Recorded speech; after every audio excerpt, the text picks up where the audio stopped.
President Cyril Ramaphosa will address the nation at 7 o'clock tonight. Of course, this is his State of the Nation address, the fifth one, and that will happen live on eNCA. Lindsay Dentlinger is following the story for us in the build-up to that speech. She joins us now live. Lindsay, before we get to anything else, normally around this time we're seeing scores of people in the parliamentary precinct, but that's, of course, not happening. No, it certainly isn't, Shahan. I'm going to get Mario quickly to show you. I'm standing traditionally where the red carpet would just come up here to my left-hand side. And as you can see, absolutely nothing happening. That is where by this time on an ordinary State of the Nation address day, we would see all the MPs and guests coming up this carpet in their finery, giving that glitz and glamour feel to the State of the Nation address. But today, Shahan, that is not happening. It's a no-frills State of the Nation address. Parliament's presiding officers say, although this is an extremely important event, they have got to keep their pulse on the mood of the country and this pandemic that we're in, and they've got to respect that. They say this event is too important to forego, yet they cannot host it as they usually would in years gone past. And today is expected to be a very solemn occasion. Not that the State of the Nation address isn't, but it's really against this backdrop of the pandemic.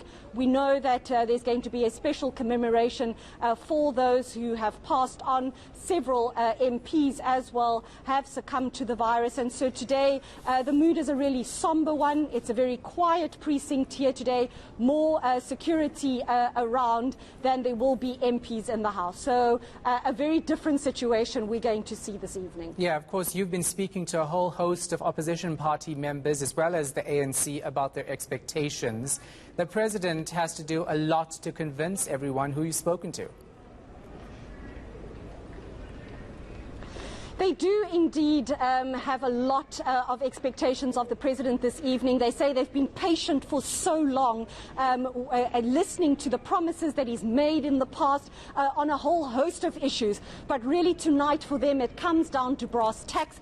They want to see concrete plans, concrete actions on the table. And again tonight, Shahan, the president delivering his State of the Nation address against the backdrop of load shedding. We know that he comes here every year promising that government is going to get a grip on the country's energy crisis, and then no sooner does he leave this house do the lights go out. And now he's coming here to today when South Africans are once again being thrown in the darkness in recent days.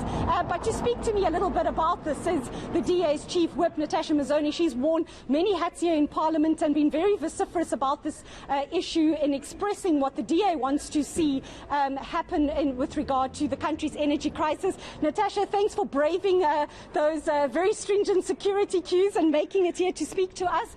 Many promises the president has made in the past. Tonight, your party is one of those who want to see concrete actions from the president. Take us through what you want to hear him say this evening. Well, I think the first thing that we want to hear is where are the vaccines? Are they going to work? When is the country, our healthcare workers getting the vaccines? When are the most vulnerable getting the vaccines?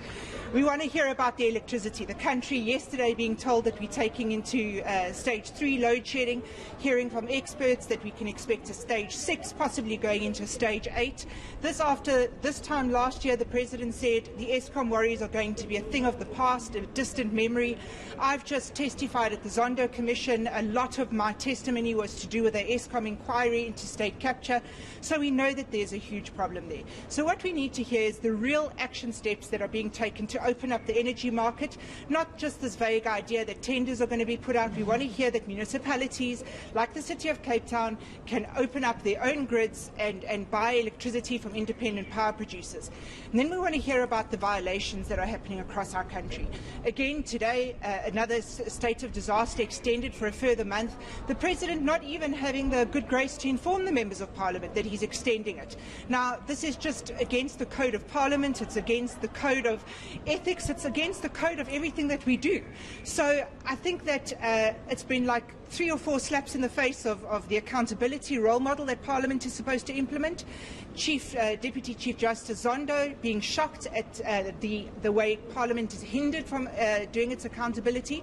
So we want to hear tonight that we will be allowed as members of Parliament to do our constitutionally mandated job, which is to hold the executive to account. Natasha, on that score of holding the executive to account, corruption always a key feature of the President's address. This pandemic has once again shown that corruption is far from working its way out of the system. What does the President say tonight to assure South Africans that concrete steps are being taken to get corruption under control, other than making promises, throwing more money at the problem? What do you want to hear him say? Well, Lindsay, firstly, there's no money left to throw at the problem. The money's gone, it's been stolen. I mean, that's the state of where we are.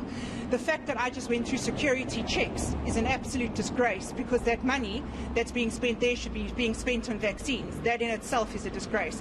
What I want to hear tonight is I want to hear the President naming and shaming the people who are going to be leaving the chambers of Parliament immediately, who are currently members of Parliament, who might be ministers, who might be chairpeople of portfolio committees that have been clearly implicated in state capture and other methods of corruption. We cannot be taken seriously as an organisation if those very people who are mentioned at the Zondo Commission sit in the benches of Parliament. And people are rightly frustrated. I get it all the time. Natasha, all you do is you lay charges and nothing ever gets done about it. Well, Lindsay, you know what? Nothing gets done because there's no political will to remove those people.